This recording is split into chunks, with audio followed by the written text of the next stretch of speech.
Bismillahirrahmanirrahim. Assalamualaikum warahmatullahi wabarakatuh. Semoga kita selalu dalam lindungan Allah Subhanahu wa Ta'ala dan semoga Allah memberkahi setiap langkah kita. Alhamdulillah. Tidak pernah berhenti kita memuji Sang Pencipta Allah atas segala nikmat yang dilimpahkan kepada kita. Dan juga kita panjatkan salam hormat kita, salawat dan taslim kepada manusia terbaik yang diutus kepada kita, Nabi besar Muhammad sallallahu alaihi wasallam.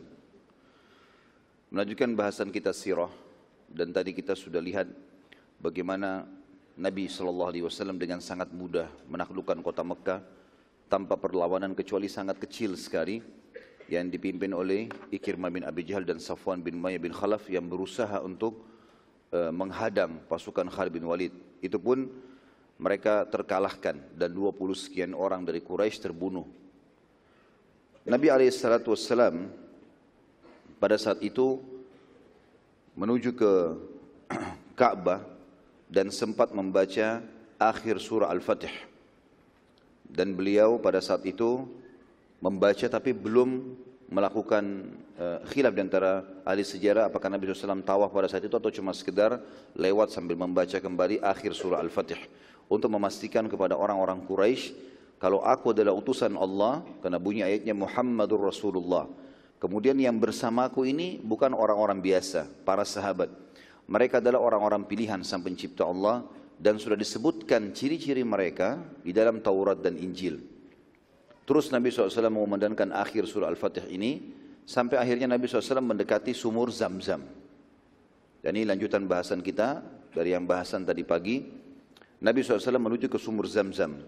Lalu beliau SAW bersabda pada saat itu sambil memanggil Abbas, "Hai Abbas, kesinilah dan timbahkanlah air buat kami." Kata Nabi SAW, kalau bukan karena khawatir orang saling berebut, maka niscaya aku akan timba sendiri. Khawatirnya kalau Nabi SAW yang timba air Zam-Zam, maka akhirnya umat akan berebut untuk mengambil hasil timbahan Nabi SAW. Maka beliau menyuruh Abbas untuk menimbahnya, paman beliau yang baru saja masuk Islam radhiyallahu anhu. Juga dikatakan oleh para ulama, bila Nabi SAW menimbah sendiri air Zam-Zam tersebut, maka nanti akan menjadi sunnah, yang berarti setiap orang kalau minum di sumur Zam-Zam menimbah sendiri. Padahal sebenarnya mungkin kesulitan, apalagi kayak di zaman kita sekarang umat Islam makin banyak. Ya. Maka mungkin lebih dimudahkan kalau seperti ini hukumnya. Abbas lalu berkata, "Wahai utusan Allah, tidakkah anda setelah Nabi SAW ambil Zam-Zam, beliau meminumnya, dan para sahabat menyaksikan bagaimana Nabi SAW meminum air Zam-Zam tersebut, dan menjadi sebuah sunnah, di mana banyak hadis Nabi SAW yang berbunyi, Zam-Zam adalah minuman sekaligus makanan yang mengenangkan. Juga dalam hadis yang lain kata Nabi SAW, Zam-Zam sesuai dengan niat orang yang meminumnya. Setelah itu Nabi SAW dan keluar juga sebuah hukum tentunya ya, disunnahkan setiap selesai habis tawaf atau keliling Ka'bah untuk minum air Zam-Zam. Sebagaimana kita tahu dalam masalah umrah dan haji. Abbas radhiyallahu anhu lalu setelah minum Zam-Zam tadi bersama Nabi SAW, dia mengatakan, "Wahai utusan Allah, tidakkah anda mendatangi rumah anda yang dahulu anda tinggal bersama Khadijah?" Jadi ada rumah Nabi SAW dulu besar. Khadijah radhiyallahu anha tinggal di komplek elitnya Mekah, bersebelahan dengan Abu Jahal, Abu Lahab, Umayyah bin Khalaf, orang-orang tokoh Mekah. Nabi SAW dulu tinggal di komplek itu. Tetapi waktu Nabi SAW hijrah ke Madinah bersama dengan seluruh sahabat hijrah, maka seluruhnya menjadi rampasan orang-orang Mekah, dirampas secara paksa. Dan uniknya yang mengambil rumah Nabi SAW adalah sepupunya sendiri, namanya Aqil bin Abi Talib. Ya, ini saudaranya Ali bin Abi Talib, tapi dia tidak masuk Islam. Maka kata Abbas, tidakkah anda ya Rasulullah mendatangi rumah anda? Sekarang anda sudah menang. Mekah sudah direbut. Satu Mekah sekarang miliknya Nabi. Bukan cuma rumah beliau, rumahnya orang kafir semua, dengan orang-orang kafirnya semua jadi hak Nabi SAW. Karena pasukan muslimin masuk dengan kekuatan di sini. Walaupun mereka tidak sempat melawan. Beda hukumnya kalau ada kesepakatan damai sebelumnya. Tapi kalau pasukan masuk di satu wilayah dan berkuasa, maka seluruh wilayah itu menjadi harta rampasan perang. Maka Nabi SAW menunjukkan adab dan akhlak yang luar biasa dalam Islam. Yang luar biasa di dalam Islam. Beliau mengatakan, "Wahai Abbas, apakah Aqil bin Abi Talib masih meninggalkan tempat tinggal buat kami?"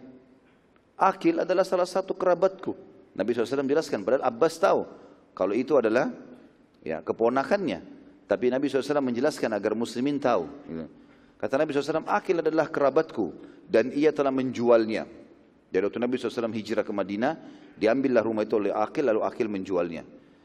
Dan Nabi SAW mengatakan, bagaimana aku masih menganggap itu rumahku? Dan ini juga keluar sebuah hukum syar'i. Kalaupun sampai misalnya, semoga tidak terjadi bagi muslimin, ada wilayah dicaplok oleh orang-orang kafir, dikuasai. Lalu kemudian mereka sudah mentransaksikan rumah-rumah kita di situ, walaupun kita merebutnya kembali sudah bukan rumah kita. Seperti itulah. Maka Nabi SAW pun tidak mengambil kembali rumah itu. Menganggap rumah itu adalah hak orang kafir yang sudah membeli dari Aqil. Nabi SAW sempat tinggal selama 19 hari di Mekah pada saat itu. Dan selama itu beliau mengqasar solatnya tanpa jamak. Duhur di waktu duhur 2 rakaat, asar di waktu asar 2 rakaat. Tapi beliau mengqasar selama 19 hari. Makanya ini salah satu dalil yang sangat jelas dipegang oleh sebagian ulama tentang bolehnya menjamak qasar lebih daripada 6 hari. Karena ada pendapat juga mengatakan maksimal 6 hari. Tapi khilaf di antara ulama. Di antaranya adalah dalil sahih yang menjelaskan bagaimana Nabi SAW tinggal di sana selama 19 hari dan beliau tentunya menjamak, mengqasar tapi tanpa jamak. Dan ini juga sebuah hukum syar'i, dikatakan lebih afdal seseorang kalau musafir, kalau dia sudah tiba di satu lokasi, merasa aman, enggak butuh untuk dijamak, maka dia cukup mengambil keutamaan qasarnya saja. Waktu duhur dia sholat 2 rakaat, nanti di waktu asar juga dia sholat lagi 2 rakaat. Kalau dia merasa tidak ada sesuatu yang mendesak dia untuk menjamak qasarnya. Nabi SAW lalu memerintahkan agar Quraisy semuanya, karena mereka tawanan perang, satu kota Mekah dikumpulin di sekitar Bukit Safa. Jadi waktu itu kebetulan memang masyarakat kalau dikumpulkan dekat Bukit Safa dan belum ada bangunan kayak kita sekarang, ya, Safa dan Marwah dulu diibaratkan gunung, 2 gunung yang kosong, tidak ada bangunan di situ. Memang betul dipakai sa'i berjalan, karena dari zaman Ibrahim AS, tapi tidak dibangun bangunan di zaman Quraisy dulu. Maka seperti masih lembah padang pasir, dikumpulkanlah seluruh orang Quraisy di situ. Dan Nabi SAW menyampaikan ceramahnya atau khutbahnya yang masyhur, yang isinya sangat tegas, yaitu memberantas semua keputusan-keputusan jahiliyah. Mulai hari itu tidak lagi kemusyrikan di Mekah, semuanya harus bertauhid, ya. Dan juga tidak boleh ada riba, praktek zina, semuanya yang haram diterapkan. Dan Nabi SAW sudah menyampaikan tidak ada lagi kemusyrikan, tidak ada lagi riba, tidak ada lagi zina di Mekah. Lalu beliau menutup mengatakan semua perkara jahiliyah mulai hari ini di bawah telapak kakiku, kecuali pengurusan Ka'bah dan jemaah haji. Yang lain semua sudah tidak ada lagi, dihapus. Ya, seperti mengundi nasib, penyihir, segala macam, dukun, ini sudah enggak ada semua. Islam yang diterapkan pada saat itu. Lalu Nabi SAW bersabda dalam pernyataannya yang masyhur, setelah mengingatkan semua hukum Islam, Quraisy sekarang merasa takluk, mendengar. Kata Nabi SAW, wahai Quraisy, kira-kira menurut kalian, apa yang akan aku lakukan pada kalian? Sekarang pasukan menguasai satu lokasi bebas, mau buat apa saja. Mau dibunuh, mau dibebasin, mau dijadikan budak, bebas-bebas saja. Hukum syar'i pun membolehkan itu.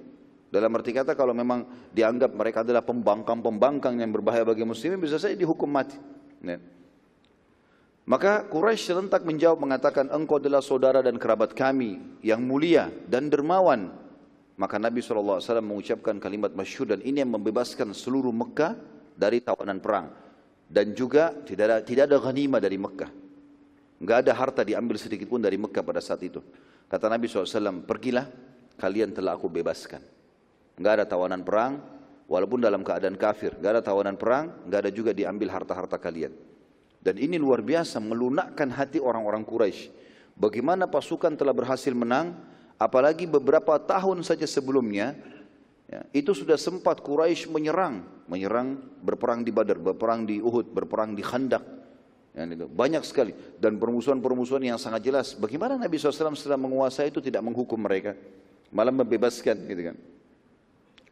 Pada saat itu seluruh Mekah di bawah kekuasaan Nabi SAW. dan seluruhnya dalam keadaan aman. Seluruh pintu gerbang Mekah dijaga oleh pasukan muslimin. Semua sisi jalan-jalan Mekah dikuasai oleh muslimin. Prajurit Islam semua menyebar di situ. Dan itu selalu saja aman dalam kurang lebih hitungan 2-3 hari sampai datang seseorang bernama Fudalah. Fudalah ini dia mengiklankan masuk Islam pada saat itu, tapi ada tujuan dia. Dia ingin membunuh Nabi SAW. Dia menyembunyikan sebuah pisau dengan berharap kalau sudah dekat dengan Nabi SAW dia langsung menusuk Nabi SAW. Begitu dia mendekat dengan Nabi SAW, tidak ada yang ngerti ini. Karena ini Nabi SAW disampaikan wahyu dan ini salah satu mukjizat yang terjadi di Mekah pada saat itu. Maka Nabi SAW lihat Fudalah waktu mendekat, langsung Nabi tegur dia. Wahai Fudalah, apa yang sedang terlintas di benakmu? Maka Fudalah mengatakan, aku ingin beribadah dan istighfar. Ini kebetulan dekat Ka'bah, di sekitar tempat tawaf. Maka Nabi SAW mengatakan sambil mendekati Fudalah, beristighfarlah hai Fudalah. Dia mengatakan astagfirullah. Lalu Nabi SAW mengatakan yang kedua kali, beristighfarlah hai Fudalah. Fudalah beristighfar lagi, astagfirullah, sampai 3 kali. Setelah 3 kali, Nabi SAW lalu meletakkan telapak tangannya yang suci dan mulia di dada Fudalah. Lalu tiba-tiba dengan meletakkan telapak tangan di dada Fudalah, kata Fudalah, pisau di tanganku atau di simpananku, dia menyembunyikan di antara bajunya. Jatuh. Dan pada saat itu demi Allah, tidak ada orang yang paling aku benci. Sebelum Nabi Muhammad SAW meletakkan telapak tangannya pada dadaku melebihi dirinya. Orang yang aku paling benci Nabi SAW. Dan setelah Nabi SAW melepaskan telapak tangannya dari dadaku, maka aku menemukan dia adalah orang yang paling aku cintai. Sisi yang lain teman-teman sekalian, masih ingat tadi Abu Sufyan. Ya. Sempat saya katakan, kalau beliau masuk Islam tapi masih bimbang. Karena ketakutan saja. Dan kebimbangan ini terus terjadi. Abu Sufyan waktu itu pemimpin Mekah. Kalau masih ingat kita review kembali, selesai perang Badar, waktu terbunuh mayoritas pimpinan Quraisy, ya, Abu Jahal, Umayyah bin Khalaf, Syaibah, Walid, banyak tokoh-tokoh Quraisy meninggal. Dan akhirnya yang paling tua waktu itu tersisa Abu Sufyan. Maka Abu Sufyan seperti ditokohkanlah, seperti jadi pemimpin Mekah pada saat itu. Dan dia yang memicu peperangan terjadinya, perang Uhud setelahnya. Kemudian dia juga menjadi pemimpin untuk perang Ahzab. Sebagaimana sudah pernah kita ceritakan itu. Sudah kita ceritakan panjang lebar masalah Ahzab dalam surah nomor 33 dalam Al-Quran, surah Al-Ahzab. Panjang lebar ceritanya sudah disampaikan juga. Maka Abu Sufyan ini seperti orang yang tidak percaya. Dia duduk menghadap Ka'bah, kemudian dia mulai berfikir, melihat orang-orang Quraisy, ya, semuanya banyak yang datang syahadat, ada yang kembali berkumpul dengan kerabatnya muslimin. Kemudian Nabi SAW dengan seluruh pasukannya menguasai Mekah, di mana-mana prajurit muslimin. Dia kayak tidak menyangka, seperti orang yang mimpi apa yang terjadi ini. Maka sempat terfikir di benak dia, sepintas, dia ingin mengumpulkan kembali Quraisy diam-diam di malam hari, kemudian mengajak suku-suku Arab yang masih bisa diajak untuk menyerang muslimin. Lagi sementara dia berfikir itu, tiba-tiba dia menemukan pundaknya dari belakang ada yang memegang. Dia kaget, seperti kita kalau lagi melamun ada orang pegang pundak kita. Ya. Maka dia balik, ternyata Nabi SAW. Tiba-tiba dia kaget, dan ini salah satu yang menambah akhirnya Islamnya bisa tidak ragu lagi, ya. Walaupun ini masih ada poin lagi setelahnya yang lebih menguatkan. Setelah itu Abu Sufyan tidak ragu lagi dengan keislaman. Maka Nabi SAW mengatakan, Allah akan menghinakanmu hai Abu Sufyan kalau kau lakukan niatmu. Kaget dia. Abu Sufyan kaget. Bagaimana Nabi SAW bisa tahu? Belum dia ungkapkan, baru di otaknya. Dan dia sudah tahu kalau Nabi faham masalah itu. Allah akan menghinakanmu Abu Sufyan kalau kau jalankan niatmu. Maka pada saat itu Abu Sufyan heran. Berkecamuk di benak dia, ini kayaknya benar Rasulullah ini. Gitu kan. Enggak mungkin dia bisa tahu seperti ini. Pada saat itu Nabi SAW tinggalkan Abu Sufyan. Cuma ucapkan kalimat itu saja, ditinggalkan. Abu Sufyan berkecamuk di pikirannya antara dua pikiran tadi. Mengumpulkan orang-orang Arab dan Quraisy untuk menyerang muslimin dengan ketakutan karena Nabi tahu. Maka ada 2 orang temannya, 2 orang ini pimpinan Quraisy juga. Namanya Utad ibn Usaid dan Harith ibn Hisham. Usaid dan Hisham, ayahnya kedua orang ini, Utad ibn Usaid, Usaid ini mati terbunuh dalam keadaan kafir. Harith ibn Hisham, Hisham juga terbunuh dalam keadaan kafir. Ini anak mereka ini.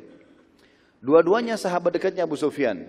Datang duduk di sebelah Abu Sufyan, menghadap ke Ka'bah, melihat kejadian tersebut. Lalu ketiga orang sahabat ini masing-masing seperti orang yang terdiam, tidak tahu apa yang harus dilakukan, bingung gitu. Lalu tiba-tiba saja si Utad berkata, ya, maaf, pada saat itu sebelumnya, waktu mereka lagi melamun, menghayal, melihat keadaan ini, waktu sholat masuk, Nabi SAW suruh Bilal naik ke atas Ka'bah, azan di atas Ka'bah. Utad, Abu Sufyan, ya, ini semuanya, dan Harith tahu betul Abu Bilal ini siapa, budak, dulu diperjualbelikan. Bagi mereka tidak ada nilainya Bilal di Mekah itu. Ini di pandangan mereka. Tapi Bilal radhiyallahu anhu di dalam Islam tentu punya kemuliaan. Bahkan Abu Bakar pun setelah membebaskan dia dan setelah ikut ke Madinah hijrah, kata Abu Bakar, Bilal sayyiduna, Bilal itu tuan kita gitu. Dari dalam Islam berbeda. Tapi mereka tahu, dalam pandangan mereka masih pikiran jahiliyah, ini siapa ini, budak diperjualbelikan, naik ke atas Ka'bah. Tokoh-tokoh Quraisy enggak ada yang pernah injak ke atas Ka'bah gitu. Maka sementara mereka melihat kejadian tersebut, ya, untuk Bilal karena mau mengumandangkan azan, Utad atau Atad tadi bilang, sungguh beruntung Usaid, ayahnya dia, ya, karena tidak melihat bagaimana hamba sahaya ini naik ke atas Ka'bah seraya bertakbir. Kalau ayah saya masih hidup, Usaid, ini pasti dihukum nih. Gak mungkin ada budak bisa di atas Ka'bah. Harith ibn Hisham juga bilang sama. Harith bilang, sungguh beruntung Hisham, karena tidak melihat budak ini hamba saya naik di atas Ka'bah dan bertakbir. Kalau Abu Sufyan dia bilang begini, sungguh aku tidak mau berkata apa-apa. Karena demi Allah kalau aku ucapkan kata-kata, maka batu ini akan sampaikan ke dia. Dia tunjuk batu di depannya. Uniknya dalam riwayat ini subhanallah, baru mereka habis bicara begitu, Nabi SAW lewat.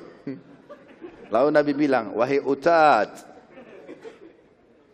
sungguh beruntung Usaid karena tidak melihat hamba sahaya di atas Ka'bah. Wahai Harith, sungguh beruntung Hisham tidak melihat budak ini di atas Ka'bah bertakbir. Wahai Abu Sufyan, sungguh aku tidak akan berkata apa-apa. Karena kalau aku ucapkan, batu itu akan menyampaikan. Semenjak kejadian ini Abu Sufyan tidak ragu lagi dengan keislaman. Ini kejadian terakhir yang membuat Abu Sufyan tidak ragu dengan Islam. Maka pada saat itu kata ahli sejarah, Abu Sufyan seluruh hatinya dipenuhi dengan Islam, tidak ada keraguan lagi. Pada saat itu dikumandangkan iqamah, lalu sholatlah baginda Nabi SAW dan memerintahkan setelah selesai sholat, memimpin sholat bagi masyarakat Mekah. Pada saat itu Nabi SAW qasar sholatnya, dan tepatnya waktu itu di waktu sholat duhur. Karena pasukan muslimin masuk tadi di Mekah di waktu duha.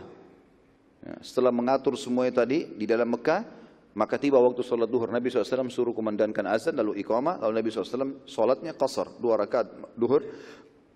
Bagi masyarakat Mekah, mereka ikut dengan Nabi SAW, lalu mereka menyempurnakan 2 rakaat yang tersisa. Dan ini keluar juga sebuah hukum syar'i, bolehnya imamnya musafir. Kemudian dia salam, lalu makmumnya menambah rakaat yang tersisa.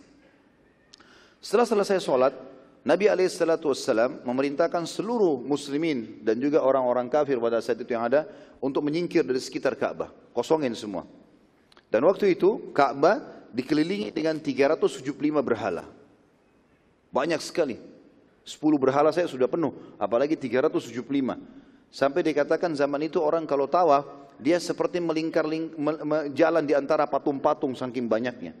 Dan setiap orang bebas buat patung, taruh lagi patung, dia namakan sendiri, lalu dia sembah sendiri di depan Ka'bah. Dan ada patung paling besar waktu itu yang paling ditakuti oleh orang-orang Mekah, namanya Hubal, patung Hubal. Ya. Tentu ada patung juga yang lain, Al-Lat dan Uzza. Ya. Ini patung-patung. Kalau Lat dan Uzza ini nama orang yang dulu dimuliakan oleh mereka di Mekah. Mereka dulu suka memberikan makan jemaah haji, menggilingkan gandum, lalu kemudian dimuliakan sampai akhirnya dibuat patungnya dan disembah selain daripada Allah Subhanahu wa taala. Dan patung yang paling besar adalah patung Hubal, tinggi besar dan dirantai dengan sekian banyak rantai supaya tidak ada yang mengambilnya. Seperti itulah. Dan banyak sekali yang diletakkan hal-hal yang berupa perhiasan, segala macam ditempelkan. Ada yang menghancurkan, melunakkan emas, dioleskan ke Hubal, dan seterusnya lah. Jadi sebuah patung yang dianggap agung, bersih, mewah, dan segalanya. Nabi SAW pada saat itu sengaja menyuruh seluruh muslimin untuk menyaksikan. Dan orang-orang kafir, umat Islam membuat lingkaran, lalu orang kafir berada di belakang mereka untuk melindungi Nabi SAW. Lalu Nabi SAW mendatangi satu persatu patung tersebut, sambil membawa tongkat beliau dan beliau di atas untanya SAW, dan membaca ayat Al-Quran yang masyhur, wa qul ja'al haqqu wa zahaqal batil innal batila kana zahuqa. Katakanlah hai Muhammad, al-haq telah datang dan batil telah hilang, musnah, dan kebatilan pasti akan musnah. Setiap kali Nabi SAW mendekatkan tongkatnya ke patung-patung tersebut, belum tersentuh, hancur. Sebagai mukjizat, dan disaksikan oleh semua orang. Ini mukjizat juga termasuk yang besar di Mekah. Karena patung-patung ini dibuat dari batu-batu yang keras. Tapi biasanya juga mereka kalau mau hancurkan pakai kampak, pakai alat-alat yang besar. Ini tidak. Nabi SAW cuma pakai tongkat dan belum disentuh, hancur sendiri. Dan hancurnya itu uniknya menjadi tanah. Selalu begitu. Semua 300 lebih patung itu dilakukan begitu oleh Nabi SAW. Dan mereka kaget melihat itu. Patung yang ratusan tahun mereka sembah, mereka yakini sebagai Tuhan. Bahkan mereka takut berbicara keras suara di dekat patung tersebut. Mereka menganggap kalau bersumpah atas namanya akan diijabah. Dan segala macam keyakinan yang selama itu di zaman jahiliyah mereka percaya. Maka patung-patung tersebut semuanya berjatuhan di hadapan Nabi SAW dan berlebur dengan tanah. Jatuh. Dan Nabi SAW sengaja menyisakan Hubal. Tinggal satu Hubal, patung yang paling besar. Dan keyakinan orang-orang Quraisy, kalau Hubal ini enggak akan pernah ada yang bisa kalahkan. Dan selama ada Hubal di Mekah, berarti tidak akan pernah Mekah bisa diserang. Seperti itu keyakinan mereka. Sekarang Nabi SAW ingin membatalkan keyakinan itu. Maka beliau pun mendekati Hubal alaihissalam, dan beliau sengaja memegang tongkatnya, memperlihatkan kepada Quraisy, lalu mencolok matanya Hubal. Sambil mengatakan waqul ja'al haqqu wa zahaqal batil innal batila kana zahuqa. Perlu teman-teman tahu, Hubal ini kalau dipikul itu mungkin 20 orang baru bisa angkat. Beratnya, patung besar. Mungkin lebih besar daripada tiang masjid ini. Tapi Nabi SAW di atas untanya, dan Nabi SAW juga tinggi besar. Lalu tongkatnya pun dicolokkan ke matanya. Begitu satu kali dicolok saja, disentuhkan Nabi SAW, goncang Hubal. Goyang, seperti lagi ada yang goyangkan gitu. Lalu Nabi SAW menarik tongkatnya, ingin menunjukkan kepada Quraisy, lihat. Lalu Nabi SAW melakukan yang kedua kali, sambil membaca waqul ja'al haqqu wa zahaqal batil innal batila kana zahuqa. Lebih keras lagi suara Nabi SAW, memberitahukan kepada mereka ini dalam bahasa Arab, kebenaran telah datang, kebatilan pasti akan musnah, dan kebatilan pasti akan musnah, enggak mungkin tidak. Maka Hubal pun akhirnya jatuh rubuh dan menjadi kepingan-kepingan pecah. Jadi saking besarnya Hubal sampai dia enggak melebur jadi tanah gitu. Dan Nabi SAW setelah melihat itu jatuh lalu mengatakan para sahabat, hancurkanlah. Dihancurkan sampai tidak tertinggal sedikit pun dari potongan Hubal tadi. Melihat kejadian tersebut teman-teman sekalian yang luar biasa terjadi, semua Quraisy tiba-tiba bersyahadat. Sudah enggak ada keraguan lagi. Ini patung yang selama ini mereka sembah, mereka pertahankan, ternyata hancur, lebur di tangan Nabi SAW. Dan hancurnya dengan cara seperti tadi, terhina, bukan dikeroyokin rame-rame, enggak. Hancur dengan hanya sentuhan-sentuhan tongkat saja. Dan firman Allah yang berbunyi tadi sudah kita bacakan. Setelah hancur semua dan berbondong-bondong orang mengucapkan syahadat, Nabi SAW sekarang ingin menyempurnakan pembersihan kota Mekah dari segala kesyirikan dengan masuk ke dalam Ka'bah. Perlu kita tahu teman-teman sekalian, Ka'bah di zaman itu, di dalamnya pun banyak patung. Ada patung-patung juga. Bahkan dindingnya itu dilukis-lukis, digambar-gambar oleh mereka. Ya. Rupaka-rupaka, jadi bentuk-bentuk gitu. Jadi seperti kita kalau dipahat, dibuat gitu ya. Maka Nabi SAW waktu itu mengetahui yang pegang kunci Ka'bah ada dari keturunan Abdiddar bernama Uthman bin Talha. Uthman bin Talha, waktu dia lihat kejadian tadi, patung-patung itu hancur, syahadat dia. Sudah enggak ada lagi kebatilan, enggak ada lagi kebenaran kecuali ini gitu. Maka Nabi SAW mengatakan kepada Uthman bin Talha untuk batangkan pintu Ka'bah. Maaf, Uthman bin Talha ini keliru, bukan dia masuk Islam pada saat penghancuran Ka'bah, batu patung-patung, tapi dia masuk Islam bersamaan dengan Khalid bin Walid dan Amr bin As. Beberapa saat sebelum pembebasan kota Mekah waktu itu, yang waktu Khalid bin Walid keluar dari Mekah, kemudian Uthman bin Talha ini sahabat dekatnya Amr bin As dengan Khalid bin Walid didatangi oleh Amr bin As masuk Islam di tangannya Najasyi. Lalu kemudian diajaklah masuk Islam oleh Amr bin As dan akhirnya mereka bertiga masuk Islam. Dan setelah mereka tiba di Madinah, kata Nabi SAW, telah datang kepada kalian anak-anak muda terbaiknya Quraisy. Uthman bin Talha memegang kunci Ka'bah dan dia turun-temurun dari kakek-kakeknya, dari keturunan Abdiddar. Nabi SAW mengatakan, hai Uthman, pergilah ke rumahmu, ambil kunci Ka'bah, bukakan, saya ingin masuk. Maka Uthman pun pergi ke sana, ke rumahnya. Kebetulan di rumahnya ada ibunya Uthman, tapi masih dalam keadaan kafir ibunya. Dan dia yang pegang kunci Ka'bah. Waktu Uthman pergi ke Madinah, masuk Islam, sama Amr bin As dan Khalid bin Walid radhiyallahu anhu ajma'in, maka yang pegang kunci ibunya. Lalu Uthman mengatakan, wahai ibuku, Rasulullah SAW memerintahkan aku untuk mengambil kunci Ka'bah dan kemudian membukanya. Kata ibunya, wahai Uthman, apakah engkau tidak mengingat kejadian antara dirimu dengan Muhammad mengenai kunci Ka'bah? Ibunya mengingatkan dia. Apa kejadian teman-teman sekalian? Waktu Nabi SAW masih di Mekah dulu, masih awal-awal dakwah, Uthman bin Talha ini termasuk tokoh Quraisy. Dan dia membenci Nabi SAW sebelum masuk Islam, di awal-awal Islam dulu. Dan Nabi SAW pernah mengatakan, hai Uthman, izinkan aku masuk ke dalam Ka'bah. Kata Uthman, tidak mungkin aku bukakan untukmu. Demi Allah, aku tidak akan membukakannya untukmu dan membiarkanmu masukinya selamanya, kata Uthman. Kata Nabi SAW, wahai Uthman, bukakan sebelum kunci Ka'bah berada di tanganku, dan aku akan berikan kepada siapapun yang aku inginkan. Ini kejadian di Mekah sebelum Uthman masuk Islam nih, dulu. Ya. Maka Uthman mengatakan, bila kunci Ka'bah berada di tanganmu, hai Muhammad, sungguh mati lebih baik bagiku daripada hidup dan menyaksikannya. Tapi ini cerita sebelum masuk Islam. Sekarang Uthman sudah Muslim, gitu kan? Ibunya mengingatkan itu. Kau lupa perkataan dulu sama Muhammad? Dulu kau tidak mau masukkan dia dalam Ka'bah, walaupun kau mati. Kata Uthman, walaupun ibuku. Itu di zaman dulu, bukan sekarang. Ya. Dia adalah utusan Allah dan aku telah beriman. Maka aku wajib patuh padanya. Berikanlah kuncinya. Maka ibu Uthman merasa ini kemuliaan. Dia mengatakan, bagaimana engkau memberikan kepada Muhammad kunci Ka'bah yang berarti dia akan memilikinya. Dan dia bisa berikan kepada siapa yang dia suka. Berarti semua kemuliaan nenek moyang sudah tidak ada. Lalu diambil baju kunci tersebut, dalam riwayat ini dikatakan dimasukkan ke dalam bajunya. Ibunya Uthman menyembunyikan. Dia bilang, saya tidak akan memberikan kepadamu. Uthman terus merayu karena dia tahu hukum syar'i. Kalau ibu pun dalam keadaan kafir tetap harus dirayu, santun, baik, tidak boleh mengatakan kalimat Dia terus merayu. Karena lama Nabi SAW utus Umar bin Khattab. Hai Umar, susul Uthman. Kenapa enggak datang-datang tuh? Nabi SAW berdiri di depan Ka'bah ini.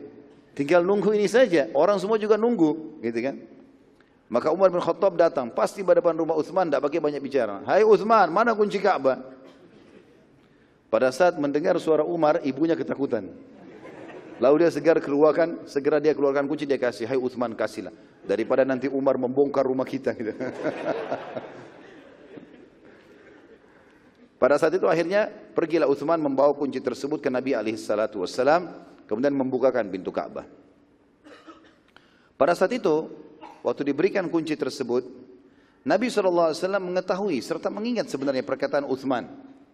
Waktu sebelum masuk Islam, dulu pernah mengucapkan itu. Maka Nabi SAW tidak menyinggungnya, dan ini sebuah adab syar'i. Hal itu dulu masa jahiliyah, masa bodoh.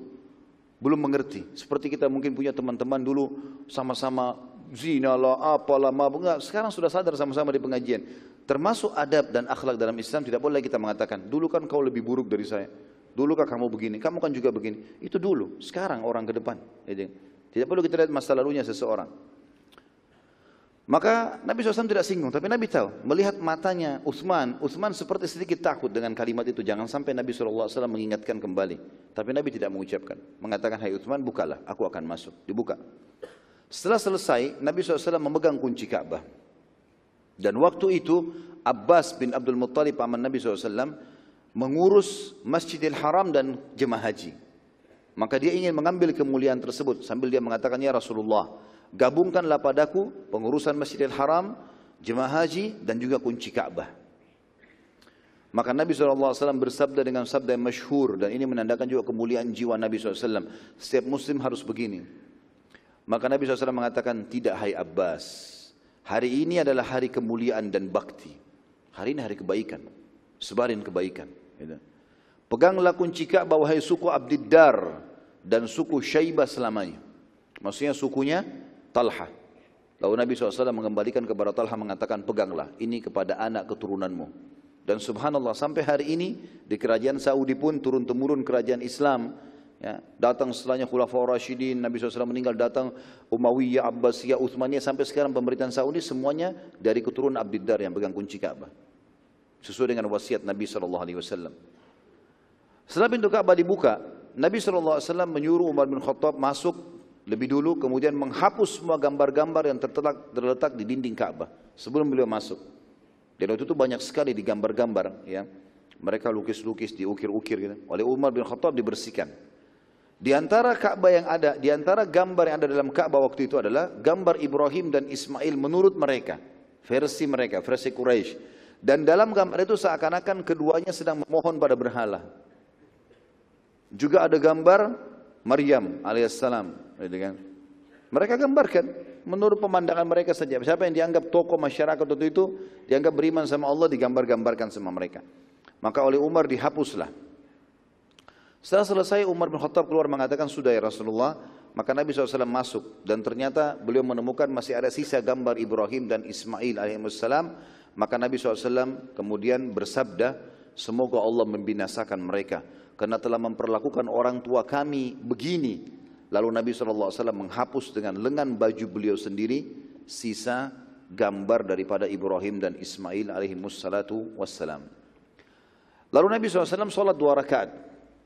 Dan waktu itu kebetulan, waktu masuk setelah Umar bin Khattab keluar, Nabi SAW tidak mengizinkan orang masuk kecuali Bilal. Dan ini kemuliaan Bilal radhiyallahu anhu. Ini saya sudah ceritakan dalam serial sahabat Bilal radhiyallahu anhu, bagaimana ini termasuk kemuliaan yang khusus.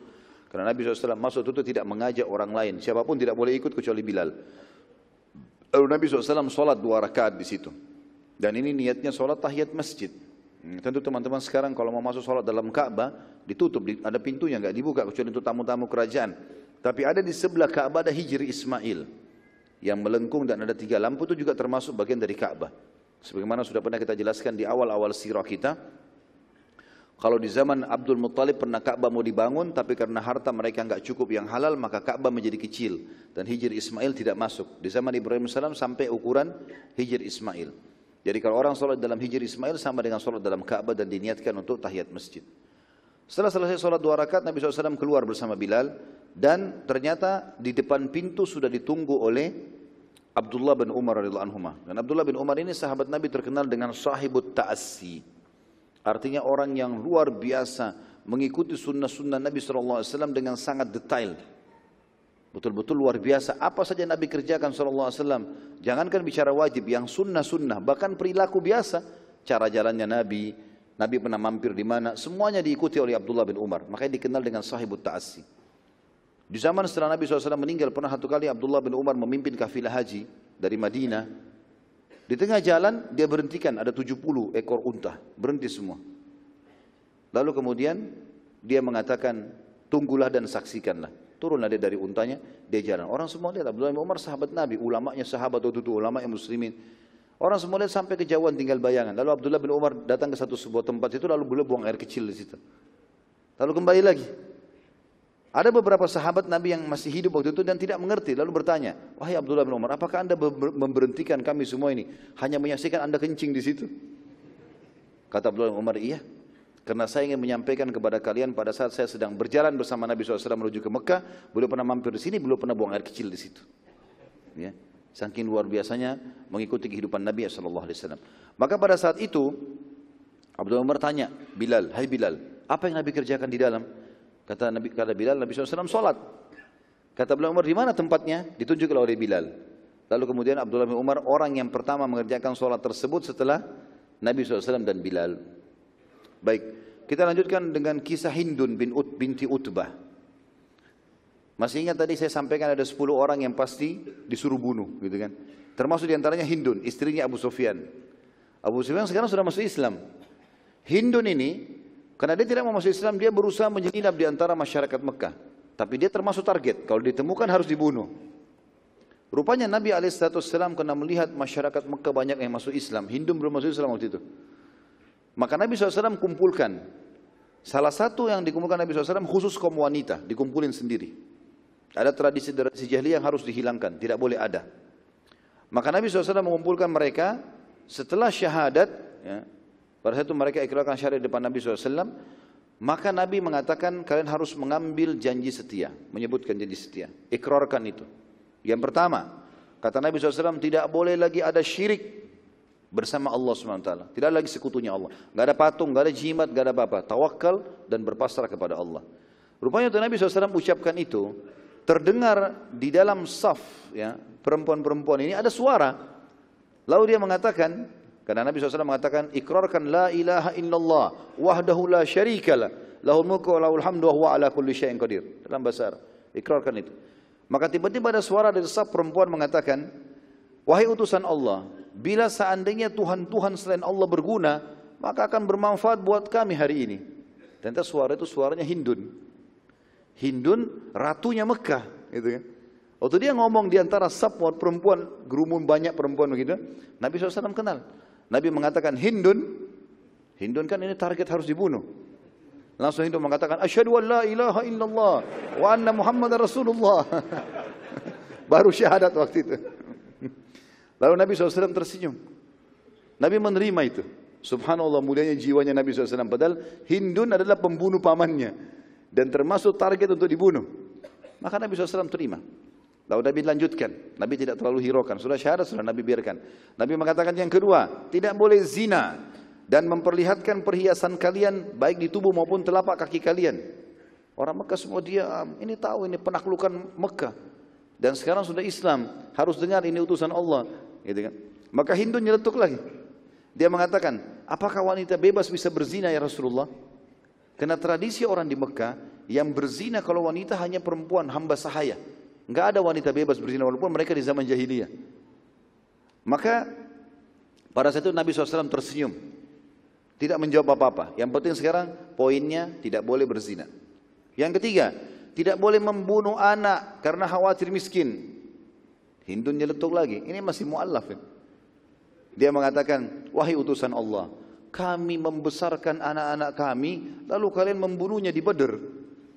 Kan di perang Badr banyak dibunuh orang Quraisy. Termasuk yang mati ayahnya dia sama kakaknya dia. Kami besarkan anak-anak kami, lalu kalian membunuhnya di Badr. Nabi SAW senyum saja. Enggak ditanggapi sama sekali gitu. Dan ini teman-teman sekalian, poin-poin ini ditekankan oleh Nabi SAW dan ini menandakan kemuliaan hati dan kesucian hati Nabi SAW. Bagaimana beliau tetap menerima keislaman karena targetnya menyampaikan Islam. Kalau orang itu belum masuk Islam dan punya keburukan terhadap Islam, mungkin itu bisa dihukum. Tapi orang kalau sudah syahadat, syahadat ini memberhentikan semuanya. Enggak ada lagi dendam dengan dia, enggak ada lagi apa-apa sama sekali. Dan ini pelajaran penting teman-teman sekalian. Maka pada saat itu Nabi SAW menunjukkan kepada kita bagaimana mendahulukan syariat Allah Subhanahu Wa Taala dan hanya menerima keislaman Hindun. Dan ini pelajaran yang luar biasa kita ambil dari kehidupan dia. Bagaimana jahatnya pun seseorang dan bencinya dengan Islam. Tapi pada saat iman masuk ke dalam hati, maka dia pasti akan bisa menerima kebenaran. Dan bagaimana baginda Nabi SAW tidak pernah putus asa dalam berdakwah. Sehingga beliau tetap menerima. Bisa dibayangkan kalau kasus kita berada di posisi baginda Nabi SAW. Bagaimana beliau melihat depan matanya pamannya. Sampai Umar bin Khattab berkata, kami tidak pernah melihat Nabi SAW menangis terisak-isak. Yang mengalahkan tangisan beliau pada saat di Uhud melihat jenazahnya Hamzah. Hidungnya dipotong, dadanya terbelah, darah semuanya. Gitu kan? Dan itu perilaku Hindun. Dan Hindun ini termasuk motivator terkuatnya Quraisy di perang Uhud. Bahkan dia mengeluarkan syair-syair yang mengatakan kepada pasukan Quraisy, kalau kalian lari dari kancah peperangan, maka kami akan meninggalkan kalian. Dia instruksikan semua wanita Mekah tidak boleh melayani suaminya. Karena orang-orang perempuan pada saat itu patuh. Jadi luar biasa bagaimana bencinya dengan Islam dan sekian banyak kisah berhubungan dengan masalah Hindun ini. Tapi setelah masuk Islam, Nabi SAW betul-betul target utamanya agama Allah, bukan yang lain. Maka beliau pun menerima masalah itu. Kisah yang lain adalah Abdullah bin Sa'ad bin Abi Sarh. Siapa orang ini? Penulis wahyu yang murtad, ya. Tapi malam ini tidak ada buku. Tadi pagi saya kasih buku. Karena sekarang sudah tinggal ngulangin saja. Dia adalah saudara susuannya Uthman bin Affan radhiyallahu anhu. Uthman bin Affan tahu betul permasalahannya saudara susunya ini, Abdullah ini. Dan dia menginginkan agar hidayah juga datang kepada Abdullah. Sebagaimana Hindun masuk Islam, sebagaimana Abu Sufyan masuk Islam, dan banyak tokoh-tokoh Quraisy yang masuk Islam. Maka dia menjadikan target untuk mengejar. Di mana Abdullah bin Sa'ad ini, saudara susuannya. Dikejar, dicari sama dia, dan dia tahu karena ini sepupunya, saudaranya.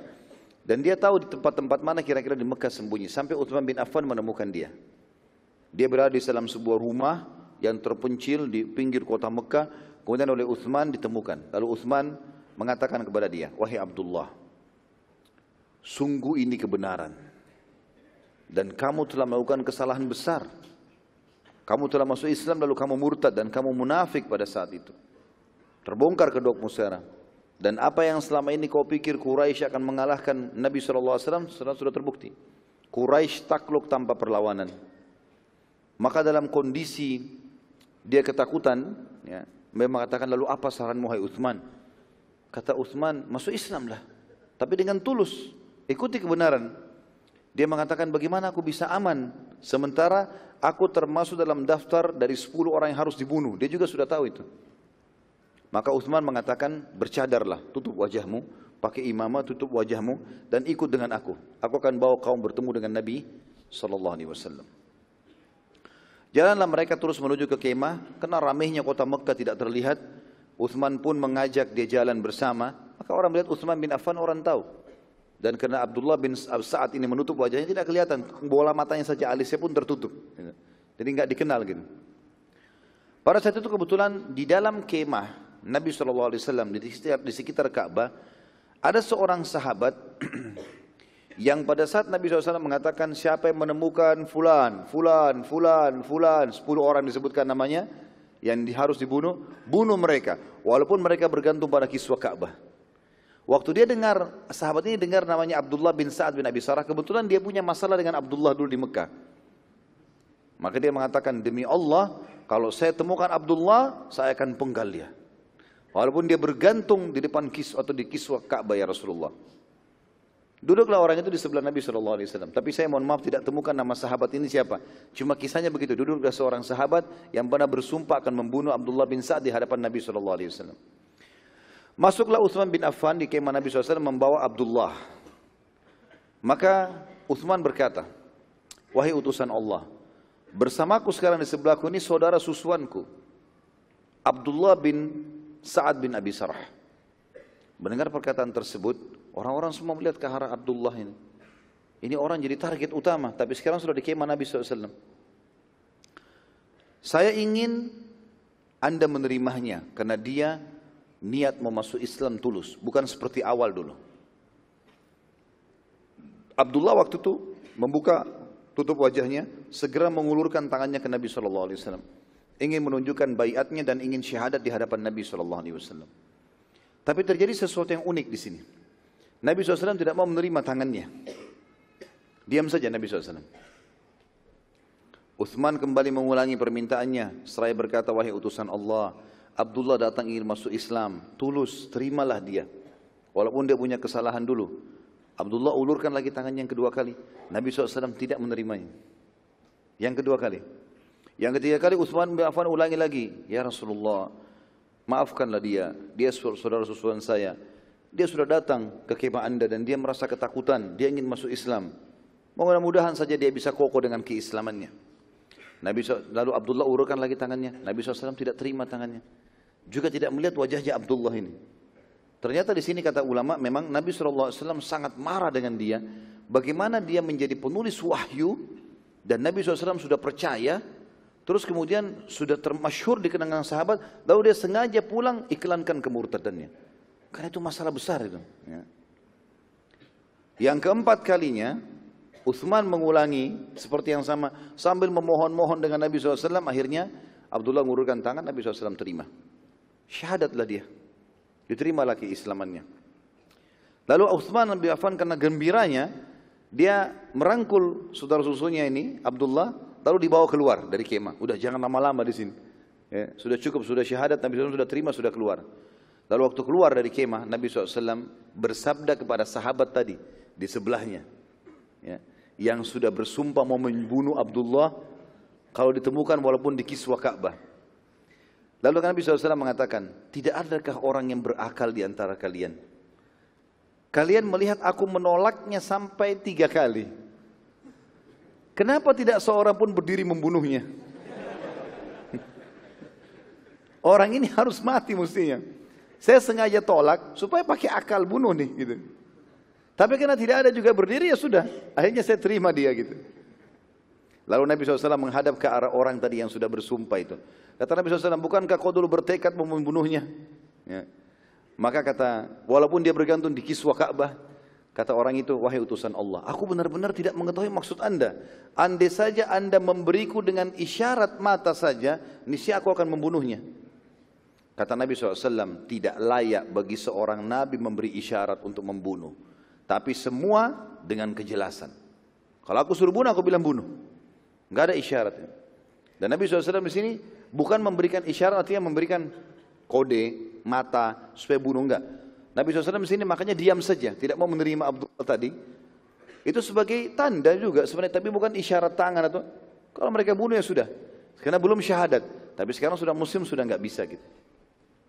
Maka dengan kejadian ini selamatlah Abdullah bin Sa'ad bin Abi Sarh.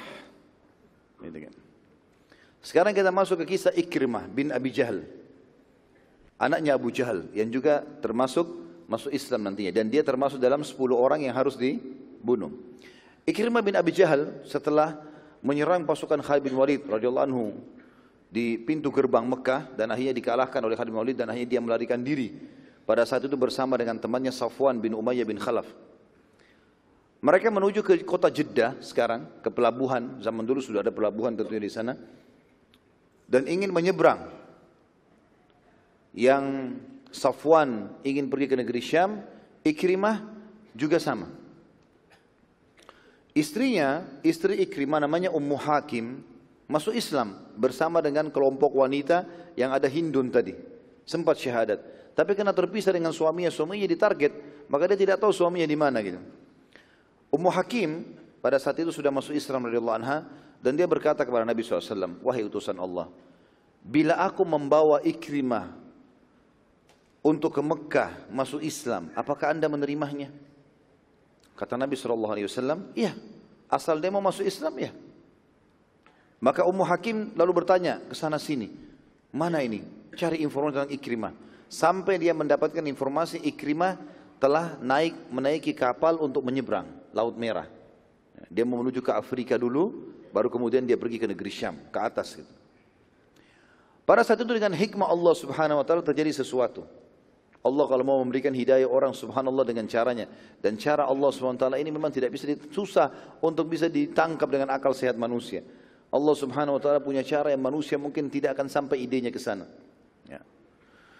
Pada saat itu terjadi ombak besar dan kapal yang ditunggangi atau dinaikin oleh Ikrimah ini dihantam dengan ombak yang besar. Dan Ikrimah kebetulan tokoh Mekah, diketahui siapa orang ini. Dan di atas kapal mayoritasnya adalah orang-orang yang menyembah berhala dan juga tokoh-tokoh suku Arab, tidak harus dari Mekah, banyak mereka yang mau pergi berdagang dan seterusnya. Dan Ikrimah tahu semua ini semua penyembah berhala. Waktu dihantam oleh ombak, awalnya waktu ombak datang, masing-masing pegang patungnya, lalu mohon-mohon sama patung itu. Ikrimah gak bawa patung, tapi dia lihat semua orang ini. Gak lama kemudian ombak tambah besar, sehingga akhirnya mayoritas mereka ya, melempar patung-patung mereka ke lautan, lalu mereka mengatakan, ya Tuhan selamatkanlah kami. Lalu Ikrimah berpikir pada saat itu, kenapa begitu bodohnya saya meyakini patung-patung yang akhirnya dalam keadaan seperti ini pun nggak bisa menolong. Mereka pun ini penyembah berhala sekarang melempar patung-patung mereka sampai depan mata Ikrimah. Patung-patung yang dilempar itu ada yang patah kepalanya, patah tangannya, rusak, patung batu dilempar, hancur semuanya. Maka gara-gara itu Ikrimah akhirnya mulai masuk Islam dalam hatinya. Kayaknya benar yang dibawakan oleh Muhammad nih gitu. Gara-gara kejadian tersebut maka dia minta pada saat itu bersamaan suatu sudah mereka melempar semua patung-patung mereka dan mereka memohon kepada Allah tulus, maka berhenti ombak. Lewatlah kapal yang lain bersimpangan, yang satu mau ke Afrika, yang satu balik dari Afrika menuju ke Jeddah. Dia minta berhenti, mau pindah kembali ke Jeddah. Pindahlah dari kapal yang sebelah, kemudian itu sudah dibayar sama dia, kemudian dia pergi kembali ke Jeddah. Bersamaan dengan dia tiba di Jeddah tadi, istrinya sudah nunggu di pelabuhan, Ummu Hakim. Padahal tidak janjian sebelumnya, dengan hikmah Allah Subhanahu Wa Taala. Maka pada saat itu pun Ummu Hakim mengatakan, wahai Ikrimah, sungguh aku telah datang dari sisi utusan Allah. Aku sendiri sudah masuk Islam. Hatinya sangat mulia. Bayangkan satu kota Mekah semuanya dimaafkan. Enggak satu pun harta kita diambil padahal dia sudah menang. Enggak satu pun orang dibunuh kecuali yang membangkang. Perlu kamu tahu, Hindun binti Utbah termasuk daftar yang akan dibunuh, tapi dia mengucapkan syahadat dan diterima oleh Nabi SAW. Abdullah bin Sa'ad bin Abi Sarah masuk Islam. Si fulan masuk Islam, si fulan masuk, dan disebutkan semuanya. Tinggal kau, hai Ikrimah. Kau orang berakal. Kenapa kau tidak mau ikut? Masuk Islam lah. Ini agama yang benar. Maka Ikrimah berkata, apakah kau yakin kalau aku kembali ke Mekah, aku tidak akan ada masalah? Kata Ummu Hakim, aku telah memohon kepada Nabi SAW untuk memberikanmu jaminan. Asal dengan syarat kamu memang mau kembali ke Mekah dan masuk Islam. Ikrimah lalu berkata, baiklah kalau begitu, saya akan kembali. Di tengah perjalanan, dalam sebuah athar disebutkan ya, kisah begitu, dikatakan bahwasanya Ikrimah ingin menyentuh Ummu Hakim, istrinya. Dalam perjalanan menuju ke Mekah pulang, di malam hari dia menyentuhnya. Ummu Hakim mengatakan, engkau masih musyrik, dan aku seorang muslimah, maka tidak halal lagi hubungan biologis ini. Maka Ikrimah pada saat itu merasa makin terpojok. Luar biasa sampai seperti ini, istri saya pun tidak bisa saya gaulin, berarti betul-betul saya dalam keadaan salah nih. Sampai akhirnya mereka jalan menuju ke Mekah keesokan harinya dan ketemu dengan Nabi SAW. Ikrimah langsung bertemu dengan Nabi SAW. Dan kebetulan Ummu Hakim sebelum masuk ke Mekah mengirim sepucuk surat kepada Nabi SAW dan memberitakan, ya Rasulullah, Ikrimah sudah bersama dengan saya, tolong berikan keamanan di jalan.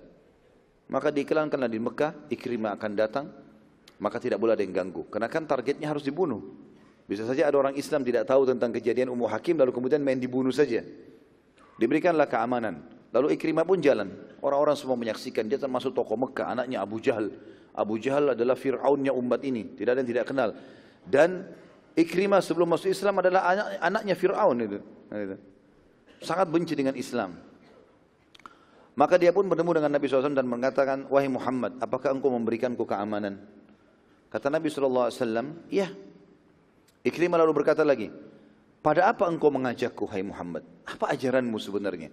Karena dia tidak pernah dengar secara langsung dari Nabi SAW, cuma membenci-benci dari jarak jauh saja. Dengar-dengar orang bilang apa, saya mau dengar langsung. Kata Nabi SAW, engkau menyembah Allah yang Maha Esa, jangan sekutukan. Enggak ada patung-patung lagi. Kamu kan tahu ada Tuhan namanya Allah, udah murnikan ibadah sama dia. Hanya benak mohon sama dia, takut pada dia, cinta pada dia, selesai. Enggak ada lagi patung-patung, dijimat-jimat, dukun-dukun, enggak ada semuanya.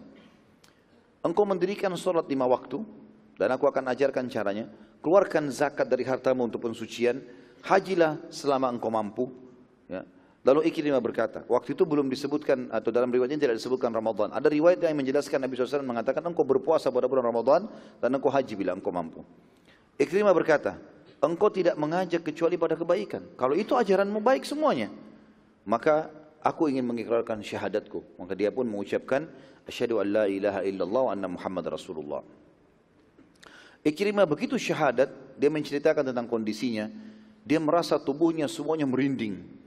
Dan merasa seperti ada sesuatu yang terlepas dari beban kehidupan selama ini.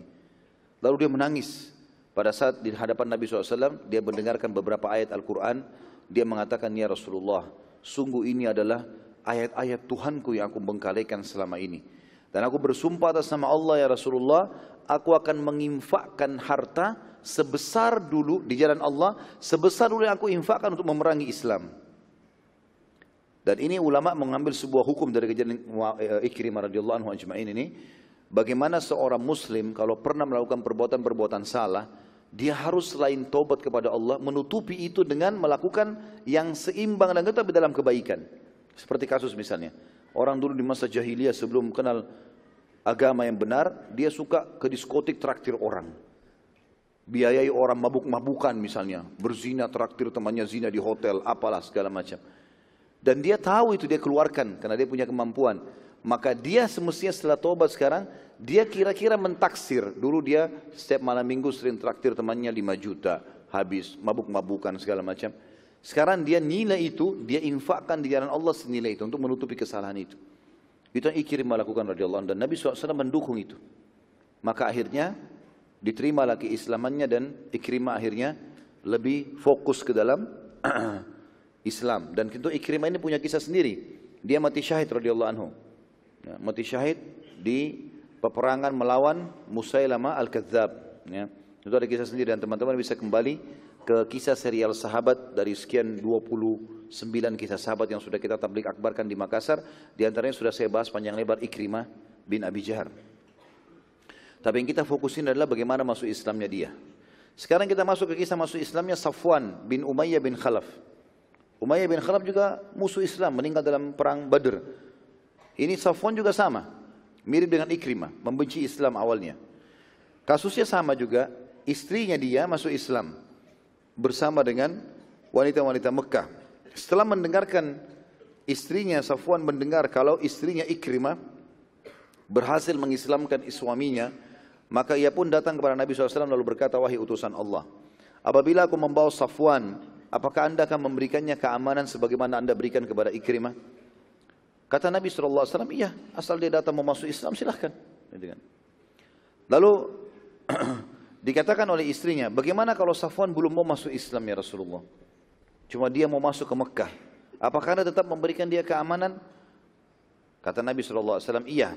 Tetapi aku hanya akan memberikan dia waktu maksimal 4 bulan berfikir. Nabi SAW memberikan waktu Safwan khusus 4 bulan. Maksimal. Kalau dia tidak mau masuk Islam, berarti hukum pembunuhannya terjadi.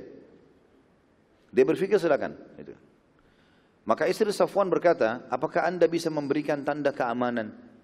Saya takut kalau dia masuk ke Mekah nanti akhirnya dibunuh oleh kaum muslimin. Nabi SAW membuka imamah beliau, lalu kemudian memberikan ke istri Safwan dan mengatakan ini tanda keamanan. Bawalah ini, orang-orang muslimin sudah tahu. Lalu Nabi SAW mengiklankan di Mekah, kalau istri Safwan sudah masuk Islam dan aku memberikan imamah sebagai tanda, imamah itu akan dipegang olehnya sambil membawa Safwan dan tidak boleh ada yang membunuh Safwan kalau dia datang sama istrinya. Safwan pun pada saat itu diberitakan oleh istrinya lalu ia masuk ke Mekah dalam keadaan musyrik. Dia enggak masuk Islam. Dan sempat ikut perang Hunain. Nanti kita jelaskan insyaAllah, ada perang Hunain setelahnya, setelah masuk kota Mekah ini, dan itu Ikrimah ikut dalam peperangan tapi masih dalam keadaan musyrik. Bahkan dia sempat, Ikrimah ini punya seperti, kalau kita sekarang pabrik kali ya, zaman dulu itu memang tempat yang sangat besar memproduksi alat-alat perang. Pedang, perisai, tombak, anak panah, busur panah, memang dia punya dan terbesar di Mekah pada saat itu. Maka Nabi SAW sempat meminjam dari dia anak-anak panah, busur panah, segala macam, pedang, ya, dan nanti akan kita ceritakan dalam perang Hunain itu. Pada saat dia masuk ke Mekah dan bertemu dengan Nabi SAW, maka dia pun mengatakan, hai Muhammad, apakah engkau memberikan kepadaku keamanan? Kata Nabi SAW, iya. Kalau aku belum ingin masuk ke agamamu, apakah tetap engkau memberikan aku keamanan? Kata Nabi SAW, iya. Tapi aku memberikan waktu padamu 4 bulan untuk berfikir. Silakan renungi. Maka dia pun mengatakan, baiklah, saya setuju kalau begitu. Maka tinggallah Safwan di Mekah pada saat itu selama 4 bulan, ya, punya waktu 4 bulan untuk mengambil keputusan. Tapi subhanallah setelah perang Hunain, nanti dia akan syahadat. Karena melihat keajaiban yang terjadi di perang Hunain, nanti kita ceritakan. Nah di perang Hunain juga ini, salah satu peperangan yang dihadiri oleh malaikat mirip dengan Badr. Tapi di perang Badr malaikat terlibat, di perang Hunain malaikat tidak terlibat dalam menghukum orang-orang kafir. Demikianlah teman-teman sekalian, pemuka-pemuka Quraisy masuk Islam satu persatu, dan dengan takluknya Mekah maka pusat kekufuran Jazirah Arab telah berakhir. Terlebih lagi di situ ada Ka'bah, pusat kiblatnya kaum muslimin, dan seluruh berhala di situ sudah dihancurkan. Yang berarti selama ini Mekah ternyata menjadi sumber patung. Jadi masyarakat Mekah, pekerjaan utamanya yang paling menguntungkan mereka jual patung, terutama di musim haji. Dan gara-gara perbuatan ini makin banyak tersebar penyembahan berhala. Jadi dengan hancurnya sumber patung-patung ini, jemaah haji yang datang sudah tidak ada lagi. Terlebih lagi Nabi SAW sudah menguasai, dan nanti kita akan belajar dalam haji wada bagaimana Nabi SAW menunjukkan haji yang benar. Dan itu yang diterapkan sampai hari kita, alhamdulillah. Pembebasan kota Mekah ini terjadi di bulan Ramadan pada tahun 8 Hijriah. Nabi SAW tinggal di Mekah, sudah kita jelaskan pada saat itu, ya, selama 19 hari, dan beliau sholat qasar tanpa jamak. Sekarang kita tutup teman-teman sekalian dengan beberapa sariyah, pasukan-pasukan kecil Nabi SAW yang diutus pasca pembebasan kota Mekah. Nabi SAW mengirim beberapa sariyah dari Mekah, ya. Dikirimlah sariyah-sariyah, pasukan-pasukan kecil. Dan saya pernah jelaskan, sariyah ini diistilahkan kalau 3 orang ke atas jumlahnya. Dan ini dianggap pasukan kecil. Selalu Nabi SAW menggunakan strategi ini. Kirim pasukan inti 10 orang, 20 orang, 30 orang, 70 orang. Sebagian hadis sejarah mengatakan sariyah dinamakan dengan 100 orang. Tapi ada beberapa sariyah Nabi SAW yang lebih dari ini. Nabi SAW mengirim yang pertama sekali, sariyah dikenal dengan Mushallil. Dan ini ada terdiri dari 30 personil perang, dipimpin oleh Khalid bin Walid untuk menghancurkan patung Uzza. Jadi rupanya perjalanan antara Mekah dengan Taif ada patung besar, mereka namakan Uzza, Al-Lat dan Uzza itu ya. Yang mereka kalau bersumpah atas nama itu mereka takut kualat. Maka Khalid bin Walid hancurkan itu. Dan itu berhasil. Yang kedua, dikirimnya Hisham bin Asi. Diutus oleh Nabi SAW untuk menakut-nakuti suku Hawazim. Tapi ternyata Hawazim sudah siap dengan jumlah yang sangat banyak, sehingga membuat Hisham kembali ke Mekah dan melaporkan kepada Nabi SAW. Jadi jumlahnya tidak banyak waktu itu, sekitar mungkin 30 orang juga, hanya untuk datang menunjukkan kekuatan muslimin kepada suku Hawazim. Hawazim besar sekali, kota Taif ya. Dan beda dengan keadaan Mekah pada saat itu, nanti kita ceritakan dalam perang Hunain, mereka sudah siap mau perang. Kemudian kembali ke Mekah, dan Nabi SAW sudah berbenteng di Mekah sekarang. Bentengnya kuat sekali, gitu kan. Kemudian yang ketiga, diutusnya Khalid bin Asim ke beberapa pemukiman kecil di sekitar Mekah guna menghancurkan semua berhala yang tersisa.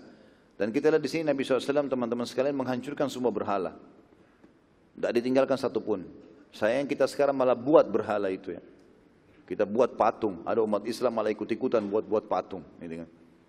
Semoga Allah berikan hidayah. Tentunya ini tidak boleh ada. Sampai Nabi Ibrahim AS mengatakan tentang patung-patung tersebut, a'udzubillahi minasyaitonir rajim, rabbi innahunna adlalna katsiran minan nas. Ya Allah, patung-patung ini banyak sekali menyesatkan manusia. Maka tidak perlu ada patung sama sekali. Hindari semua yang berhubungan dengan patung-patung ini. Baik itu hanya untuk ukiran lah, atas nama seni lah, atau apa saja. Setiap muslim harus jauhi. Dan kita tahu sebab kekufuran dan kesyirikan justru karena adanya patung. Awalnya cuma dianggap bagus, lama-lama disembah. Gitu kan. Dan apapun yang berhubungan dengan patung-patung atau memiliki patung ini hindari aja semua.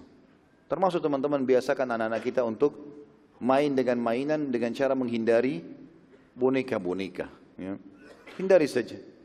Lebih aman. Walaupun ada riwayat menjelaskan Aisyah radhiyallahu anha pernah bermain dengan boneka. Tetapi seseorang muslim kata ulama berjaga-jaga untuk tidak membiasakan anaknya memegang boneka-boneka seperti ini. Apalagi boneka ini ceritanya khurafat, bohong.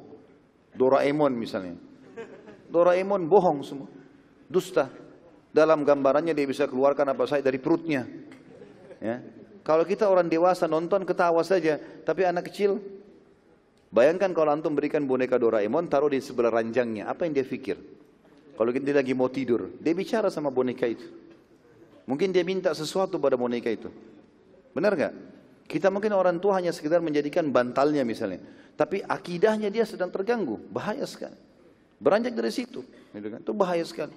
Belikan mainan robot-robot. Untuk apa kita belikan robot-robot ini? Gitu kan? Sesuatu yang mengkhayal, robot bentukan Amerika, bentukan Jepang, ini segala macam dengan nama-namanya. Sampai itu yang dihafal oleh mereka.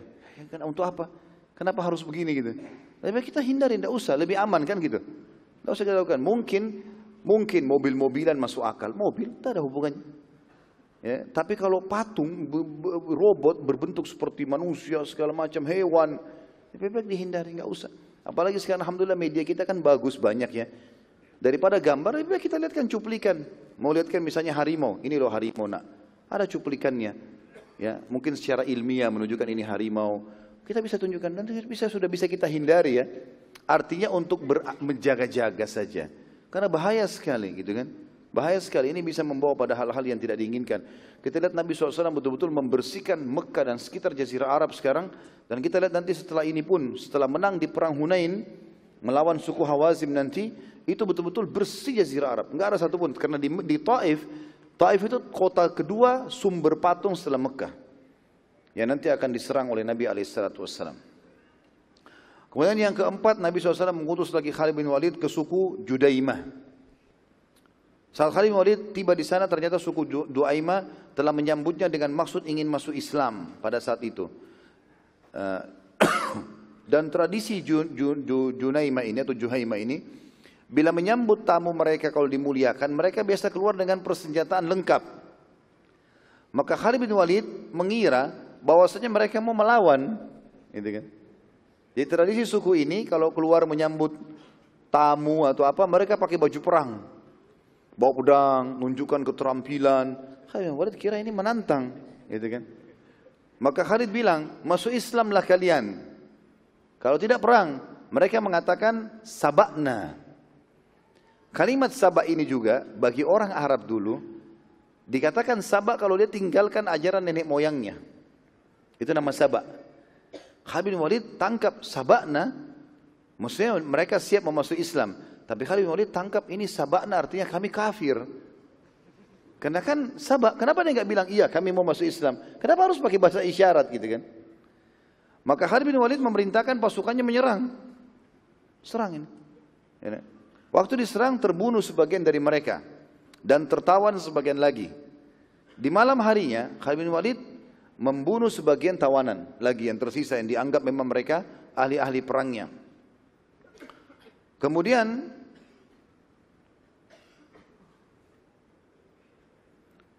ada sebagian mereka mengatakan kami mau masuk Islam. Khalid bin Walid mengatakan kalian masuk Islam karena takut sama pedang saja. Kenapa dari awal tidak ucapkan syahadat? Kenapa sekarang setelah ditawan gitu kan? Khalid bin Walid juga termasuk orang dianggap baru masuk Islam pada saat itu, baru berapa tahun gitu kan? Maka di antara sahabat ada yang melakukan, ada juga yang menolak. Ya. Di antaranya yang menolak untuk membunuh adalah Abdullah bin Umar radhiyallahu anhu. Jangan Khalid, mereka mau masuk Islam, biarkan syahadat. Kenapa harus dibunuh? Khalid bilang tidak bisa. Tadinya saya sudah tawarkan Islam, mereka tidak mau. Hukum dalam syariat Islam, kalau nolak Islam ya dibunuh. Gitu kan? Seperti itulah. Pada saat pasukan Khalid bin Walid kembali ke Mekah dan Nabi SAW mengetahui kejadian tersebut, maka beliau sempat marah. Dan mengangkat tangan Khalid bin Walid juga pedangnya seraya bersabda. Diangkat tangan Khalid, lalu juga diangkat pedangnya, lalu Nabi SAW mengatakan, sungguh ya Allah, aku berlepas diri dari apa yang dilakukan oleh Khalid. Dan beliau SAW mengulanginya sampai 3 kali, lalu beliau lanjutkan, sungguh pada pedang Khalid ada keberanian dalam membunuh. Lalu Nabi SAW memaafkan karena ini masih permasalahan syubhat. Khalid bin Walid juga sebenarnya tidak salah di situ, karena dia menganggap apa yang dia tangkap instruksi Nabi SAW, masuk Islam, bebaskan. Tidak masuk Islam, perangi. Sederhana konsepnya gitu. Maka Nabi SAW maafkan pada saat itu. Ini terakhir syariat Nabi SAW dan kita akan tutup pelajaran dari pembebasan kota Mekah. Yang pertama teman-teman sekalian, rahmat Allah yang luas dan janjinya yang benar sehingga Mekah takluk tanpa ada perlawanan yang berarti. Kalau Allah mau, sekuat apapun musuh kalah. Sekarang banyak umat Islam secara kejiwaan karena mereka tidak mau belajar, tidak mau mereview kembali histori mereka. Dan salah satu target kita pelajari sirah teman-teman untuk itu.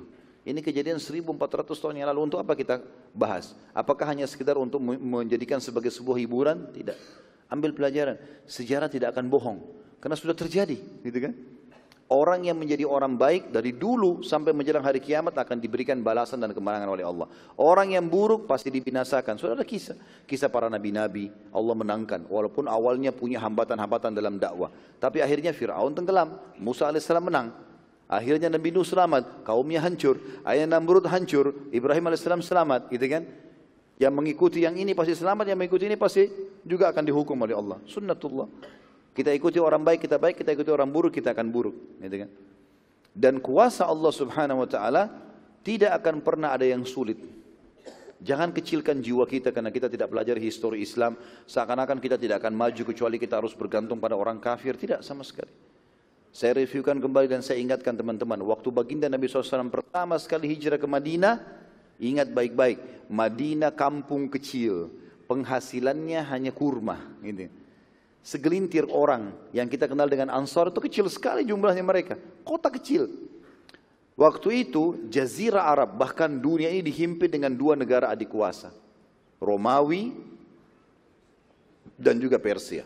Dan mereka sudah punya peradaban, ekonomi, militer, ya, segala macam mereka miliki. Setengah dunia dikuasai, setengah Romawi, setengah Persia. Tapi Nabi SAW tidak pernah sekalipun mengutus orang atau beliau sendiri berangkat untuk belajar masalah ekonomi ke sana, militer ke sini, enggak pernah. Beliau mulai pondasi negara yang baru, landasannya Al-Quran dan Sunnah. Semua dimulai dari nol, termasuk militer sendiri, termasuk ekonomi sendiri, segala sosial, segala macam dibangun dari baru. Dan akhirnya menjadi peradaban dunia. Ini yang banyak umat Islam tidak sadari. Seakan-akan tidak akan maju kalau anaknya tidak sekolah di Eropa, tidak sekolah di Amerika. Tapi kalau di negara Islam, untuk apa ke sini, untuk apa ke sana. Negara Islam dianggap nomor 2 atau nomor 3, kayak terpuruk. Padahal sebenarnya umat Islam harus jaya dan merasa bangga dengan wilayah dan agama mereka. Sama halnya dengan banyak juga orang tua tidak mau masukkan anaknya ke pesantren. Kalau teman-teman mau buru-buru keluar karena khawatir nanti macet, macet pun itu ada pahalanya. Bubar dari majelis ilmu, tidak usah khawatir, jangan buru-buru. Tunggu saja. Ada berkahnya itu ya. Orang berdesak-desakan bubar dari diskotik, dari joget-joget, dari segala macam. Mau nunggu, mau begadang malam minggu. Masa antum bubar dari ta'lim mau merasa terganggu? Nikmatin aja prosesnya. Selama kita di jalan Allah berpahala. Udah biarin aja, nikmati, tidak masalah. Yang kedua, setelah rahmat Allah yang luas dan janjinya benar, sehingga Mekah takluk tanpa ada perlawanan, yang berarti teman-teman, kita tinggal berusaha saja, taufiknya Allah akan datang. Yang kedua, kebaikan hati Nabi SAW dalam bermuamalah dengan siapa saja. Dan ini pelajaran penting, tidak ada dendam bagi kaum muslimin. Tidak ada dendam. Kalau orang itu dulu berbuat buruk, tetap dalam keburukan boleh dihukum. Tapi kalau dia sudah mengaku kesalahannya dan memperbaiki, selesai. Kecuali dia kepergok berbuat, dihukum. Tapi kalau dia seperti kasus Hindun, Abu Sufyan, segala macam, dulunya benci Islam, sekarang masuk Islam, sudah selesai. Yang ketiga, masuk Islamnya mayoritas pemimpin Quraisy serta seluruh penduduk Mekah tidak tertinggal satupun akhirnya masuk Islam. Yang terakhir masuk Islam tadi disebutkan Safwan oleh sebagian ahli sejarah mengatakan karena dia menunda sampai beberapa waktu, terutama setelah selesai perang Hunain. Yang keempat, bebasnya muslimin beribadah di Mekah selamanya, yang sebelumnya sangat tertutup buat mereka. Yang kelima, hancurnya semua sesembahan Quraisy, terutama di sekitar Ka'bah. Dan ini pertanda selesainya penyembahan berhala di Mekah, bahkan seluruh Jazirah Arab. Karena kita katakan tadi dia sumber pembuatan patung di situ. Bahkan teman-teman perlu tahu, Abu Lahab, Abu Jahal itu punya toko-toko berhala terbesar di Mekah. Dan mereka kaya gara-gara itu. Karena jemaah haji belanja berhala. Seperti itulah. Yang keenam, bertambahnya jumlah dan pasukan muslimin, terutama di kalangan para mu'allaf. Nanti kita belajar di perang Hunain insyaallah bagaimana jumlah pasukan muslimin 10.000 itu bertambah jadi 12.000. Ada 2.000 orang bertambah yang bergabung dari para mu'allaf yang baru masuk Islam. Yang ketujuh, terlihatnya beberapa mukjizat Nabi Muhammad SAW, terutama janji Allah yang maha mulia yang berhubungan dengan masalah pembebasan kota Mekah. Yang kedelapan, terhapusnya semua hukum jahiliyah. Di antaranya yang sangat fatal waktu itu adalah ada tawaf telanjang. Jadi di Mekah mereka keluarkan instruksi semua orang yang tawaf harus beli baju dari Mekah. Harus. Kalau dia tidak punya duit, tawaf telanjang. Enggak boleh tawaf dengan bajunya dari luar kota, harus beli dari Mekah. Ini kan. Dan ini dihapus. Mengundi nasib, setiap mau safar, mau bekerja, mau menikah, taruh kertas, ambil bulu burung merpati, diundi, ditaruh dalam kotak, diterka-terka. Memakan bangkai, bagi mereka halal. Meminum darah, menyembah berhala, dan seterusnya, ini semua dihapus dalam syariat Islam. Yang kesembilan, pembebasan Mekah berarti pembebasan Jazirah Arab dari kekufuran. Karena setelah itu seluruh suku Arab masuk Islam. Tidak ada tertinggal satupun yang tidak masuk Islam setelah itu. Ya. Dan turun firman Allah Subhanahu wa taala pada saat itu, surah An-Nasr yang masyhur, a'udzubillahi minasyaitonirrajim, idza jaa nasrullahi wal fath. Apabila telah datang pertolongan Allah dan kemenangan pembebasan kota Mekah berhasil. Wa ra'aitan nasa yadkhuluna fi dinillahi afwaja. Dan engkau akan melihat, hai Muhammad, setelah itu manusia akan berbondong-bondong masuk Islam. Nanti kita ceritakan ini ya, waktu Nabi SAW subuh insyaAllah besok, pada saat Nabi SAW balik ke Madinah, tentu ini belum kita ceritakan, pertemuan akan datang. Besok perang Hunain dulu. Tapi Nabi SAW waktu pulang dari perang Hunain menuju ke Madinah, maka seluruh Jazirah Arab pada saat itu datang ke Madinah. Saking banyaknya orang mau masuk Islam, maka sampai Madinah tidak bisa orang bergerak, padatnya orang. Suku-suku datang, syahadat pulang, syahadat pulang. Satu Jazirah Arab. Ini Allah bilang, wa ra'aitan nasa yadkhuluna fi dinillahi afwaja. Fasabbih bihamdi rabbika wastaghfirhu innahu kana tawwaba. Oleh karena itu bertasbihlah selalu dengan memuji Tuhanmu dan mohonlah ampun kepadanya, sungguh Dia Maha menerima taubat hamba-hambanya. Sampai sini insyaAllah bahasan kita, dan kita akan lanjutkan dengan izin Allah besok subuh insyaAllah. Sebagaimana sudah saya bahasakan dari awal, kalau kita akan usahakan dalam 3 kali pertemuan saya sebulan sekali ini, semuanya kita bahas sirah agar bisa menyelesaikan bahasan kita.